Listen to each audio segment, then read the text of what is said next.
Mais uma vez, nosso Senhor, Ele nos fala os seus segredos, né? Seus arcanos.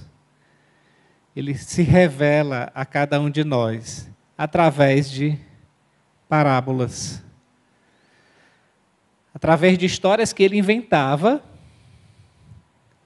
de certa forma, para facilitar a nossa compreensão, a compreensão de tantos, já que Jesus se dirigia a tantas pessoas, né? Pessoas cultas, pessoas não tão cultas, mas todos tinham que ouvir essa boa nova, escutar essa boa nova. Esse evangelho é um daqueles que eu sempre falo, né? Evangelho e homilia junto. O próprio Jesus já explica aquilo que ele falou na sua parábola, né? Mas não custa nada a gente mergulhar um pouquinho mais. São 3 parábolas, mas eu acho que uma delas é bem importante e nos retorna, né? Há pouco tempo, há poucos dias, nós falamos um pouco também de uma parábola muito parecida, que tem como centro uma semente, como comparação à semente, né? A força, que existe dentro daquela pequena semente, aquela força de vida, de crescer, de multiplicar tanto, né? Que tem uma semente, nosso Senhor sempre usa, sempre volta para esse símbolo muito forte. Então, Ele usa como símbolo da sua palavra, do seu anúncio, da sua boa nova. E Ele fala de 2 tipos de semente, uma boa e uma semente ruim. A gente pode até, de certa forma, refletir essa mesma parábola de 2 maneiras. Essa que nosso Senhor, Ele mesmo nos explica, né? E essa parábola, ela fala de todos os setores da nossa vida, tanto da igreja como da sociedade, enfim, né? Nós vivemos no meio de pessoas boas, pessoas péssimas, muitas vezes, né? Pessoas boas, pessoas ruins. A gente às vezes até se pergunta, meu Deus, como é que pode a pessoa ser capaz de fazer isso? A gente vê, né? A gente se pergunta, meu Deus, como é que é capaz um ser humano fazer isso com outro ser humano? A gente se pergunta, né? Como é que pode a pessoa ser tão ruim assim? Também a gente se admira, como nosso Senhor também se admirou com a fé de muita gente naquele tempo, né? Como é que uma pessoa é capaz de fazer uma obra tão grande assim? Aí a gente lembra de tantos santos, né? Santa Madre Teresa de Calcutá, São Francisco, ixi Maria, se a gente fosse falar aqui. Então, estamos misturados. Mas por que nosso Senhor permite isso? Né? Se tem pessoas tão boas e pessoas tão ruins. Eu penso que nosso Senhor, Ele nos dá, assim, não é eu que penso, nosso Senhor, Ele nos deixa livres. Ele nos deixa livres. Porque o Evangelho é bem claro, né? O joio são aqueles que são do diabo, do demônio, né? E esses, como fermento, que a gente usa para fazer o pão, né? Também fermentam o mal no meio de nós. Como também nós semeamos o bem quando nós anunciamos Jesus Cristo através das nossas ações, né? Então, das 2 maneiras. Então, mas nosso Senhor nos deixa livres, tanto para escolher o caminho ruim, e se aí eu me abro às coisas ruins, que não são boas, que não são de Deus, eu sou instrumento do demônio. Eu me torno instrumento do demônio, literalmente. Da mesma maneira que eu me torno instrumento do Espírito Santo. Se eu sou capaz de entregar a minha vida pela evangelização, para fazer com que outros também experimentem Jesus, para fazer com que os outros, se eu tenho esse desejo no coração, se eu quero isso, né? No coração já é muita coisa. Se eu quero isso no coração, que os outros também experimentem Deus, que os outros se salvem, já é um grande passo. É um fermento bom, né? Mas a gente também percebe na história da nossa salvação pessoas que foram muito ruins, que fizeram coisas terríveis aos olhos de Deus, mas que num determinado momento da vida experimentaram a Deus, se converteram. Então, um juízo, a gente gostaria de fazer isso, a nossa humanidade nos impele muitas vezes a fazer isso, a querer só os bons perto de mim, se pudesse destruir todos os outros, a gente destruía. Na nossa humanidade, na nossa ruindade, né? Mas Deus não. Ele espera até o último momento a gente desejar, se não desejou a vida inteira. Aí acontece o que aconteceu lá na cruz, né? Quando estiver no teu reino, se lembra de mim. Quando estiver no teu reino, você é uma pessoa que teve uma vida toda, que fez com que ele estivesse pregado na cruz, merecendo, segundo ele, né? Ele mesmo dizendo ali, nós merecemos o que nós estamos vivendo, mas ele não. Então lembra-te de mim quando estiver no teu reino. Foi no último momento. Foi no último momento. Mas está misturado no nosso meio. Pessoas boas e pessoas ruins. Uma vez eu ouvi uma pessoa fazer um comentário sobre o arrependimento desse ladrão, que como é que essa igreja com a nossa igreja, né? Essa igreja vai lá, se confessa, pronto. Vai para o céu. Isso é uma injustiça. Meu Deus do céu, como é que pode? Isso é injustiça. A pessoa é muito santa, né? Muito santa. Aí chega um pecador que fez tudo que não prestava, aí vai para o céu. Eu falei isso também muitas vezes lá em homilias lá na minha paróquia, né? Porque temos pessoas assim na nossa igreja, que elas não se comprazem, elas não ficam felizes quando o outro muda de vida. Temos demais, é o evangelho de hoje. Se você não acredita nisso, puxa essa página, rasgue e queime.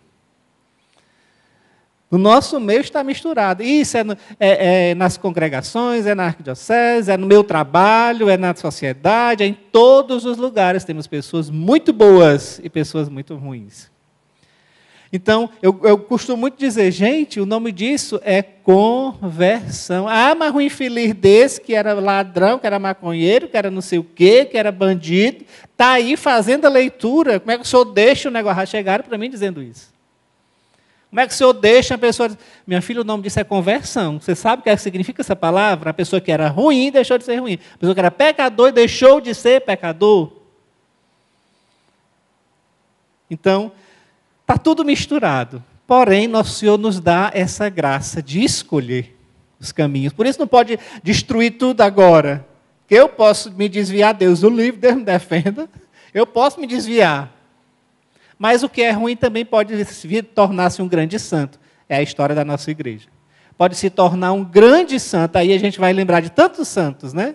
Tiveram uma vida leviana, uma vida longe de Deus, mas que deram um testemunho maior do que aqueles que nunca se desviaram, nunca tiveram uma vida tão leviana assim.